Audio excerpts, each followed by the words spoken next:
ating po magiging topic ngayon ay meron po tayong isang katibi na nag-PM po sa akin.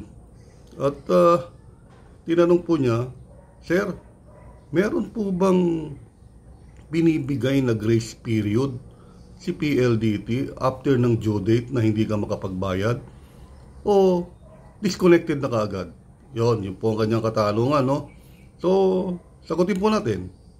Alam po ninyo, sa totoo lang po wala pong exact, no, nasasabihin o ibinibigay na grace period si PLDT after po nung due date ninyo na hindi nyo nabayaran. Pero ito po as per experience ko po at sa mga marami pa po ng mga katibi natin, si PLDT po may binibigay na grace period ng 2 to 4 days, no, after ng due date. So meaning, kung halimbawa end of the month ang due date ninyo, kunyari katulad ngayon May 30, so pag-lapse nitong May 30 na to, June 1, hindi naman po kagad disconnected yung internet ninyo, no, maski na nga June 2. So 2 to 4 days, pero hindi po sigurado kung alin doon yung maibibigay na grace period.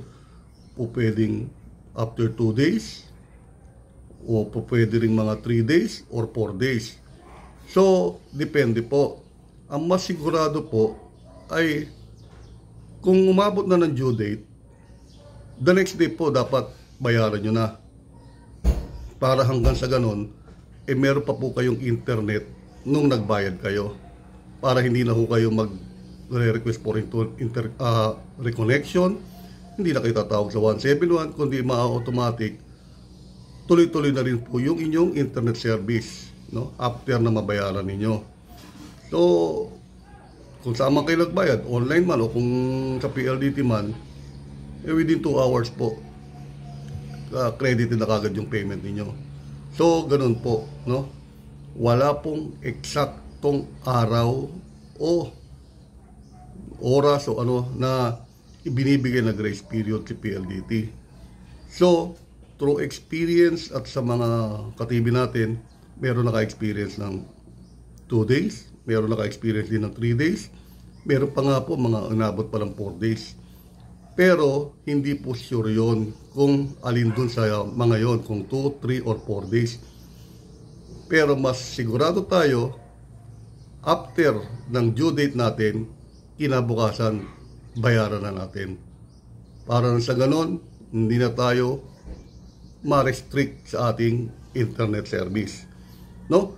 So, ganun lamang po. At sana po, muli, nakatulong po ito dun sa ating katibi na nagtanong. At kaya ko po, ibinidyo na rin ito, para dun sa mga iba. No?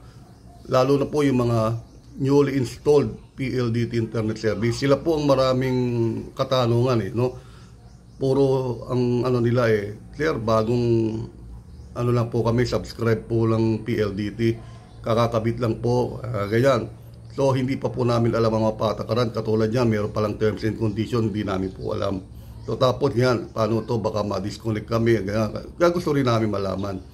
So ito po, doon sa mga katibi natin, especially po sa mga newly installed PLDT internet service, wala pong eksaktong araw o ilang araw ang grace period nila bago i-disconnect yung inyong internet. So mas sure, after ng due date nyo, kung hindi nyo nabayaran doon sa mismong due date, the following day po, kung po pwede, mabayaran nyo na. To avoid, no, yung hassle po na magre-reconnect pa kayo. So, ganun lamang po, no? At sana po meron naman po tayong natutunan sa konti nating experience at naipaliwalag naman po lang natin to ng maayos sa ating mga katibi.